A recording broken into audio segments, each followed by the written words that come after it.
Now, there's a very specific reason why fasting helps you to live longer. It activates a whole bunch of genes that are longevity genes. They reduce inflammation. If someone is a diabetic or a pre-diabetic, they're much improved.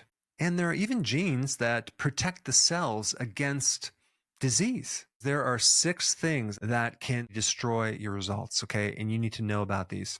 Number 1, doing fasting for too long. So there's 2 types of fasting. You have intermittent fasting, and then you have prolonged fasting, where you're doing fasting for a period of time. Sometimes people are gung-ho and they push it. They do the same pattern for so long. Let's say even they're doing 1 meal a day, right? But they don't feel really good. And they notice that they might be losing some muscle from that. Anytime you feel like crap when you're doing a fast, that pattern is not right for you. So you really have to build up to a prolonged fast. You can't just jump in unless you're pretty healthy. Now, as far as doing a 1 meal a day fast versus a 2 meal a day, that really also depends on how you feel. Number 2, dietary protein. Both the amount of dietary protein and the type of dietary protein are very important. I would not recommend getting your protein from a plant source. I would recommend getting it from animal protein. That is the best protein that you can consume. And out of all the proteins you can consume, red meat is at the top of the list. Then we get eggs, then we get lamb, then we get fish or seafood. Organic pasture-raised chickens are one of the best sources of protein, if it's not organic or it's commercial chicken, and those are high in omega-6. Now, as far as the amount of protein, I'm going to recommend that each of those meals you have between 7 and 8 ounces of protein. Now, if you're doing a 1 meal a day, this is more difficult. You're going to have to do like 10 ounces. But realize when you do go down the 1 meal a day, your body becomes more efficient and the requirement for protein does go down.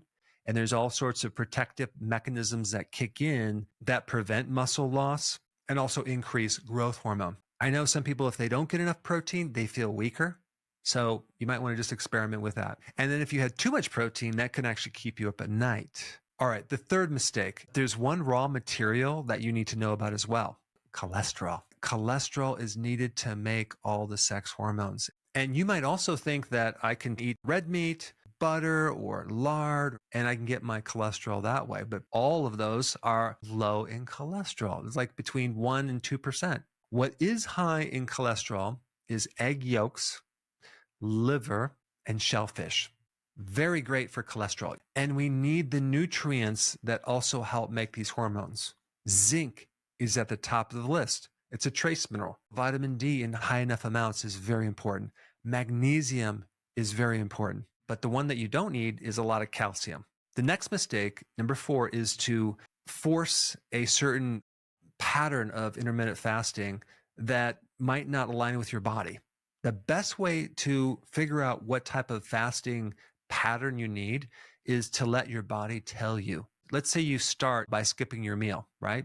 And then you have lunch as your first meal and dinner as your second meal. And you do that for a while to the point where you're able to find that you're not hungry at lunch.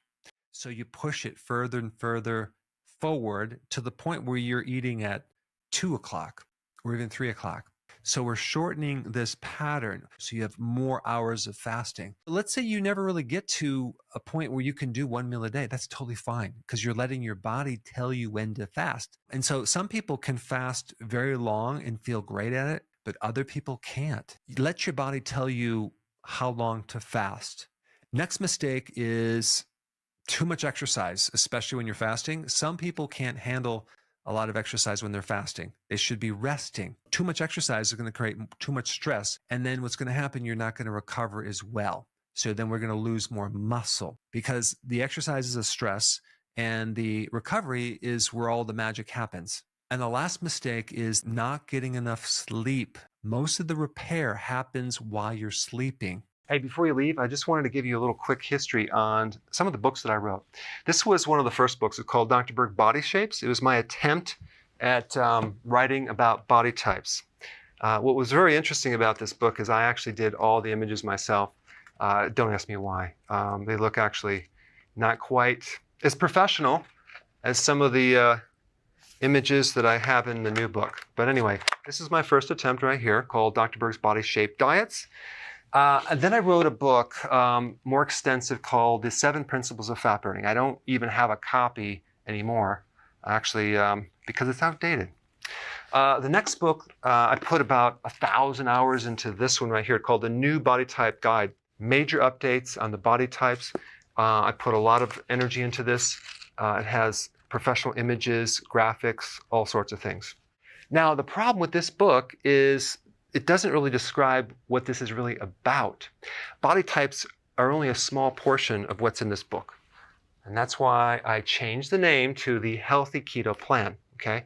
If you happen to have this book, you don't really need this book because there's only very, very minor updates. But if you don't have this, you need to get this one right here. This book goes into every single detail that you would ever want to know about. It goes into the 7 principles of fat burning. It goes into hormones, the body types, the basic keto plan. It goes into intermittent fasting. I talk about the 10 fat burning triggers and blockers and fat burning strategies with a lot of details in every single chapter. I go into body issues that interfere with losing weight.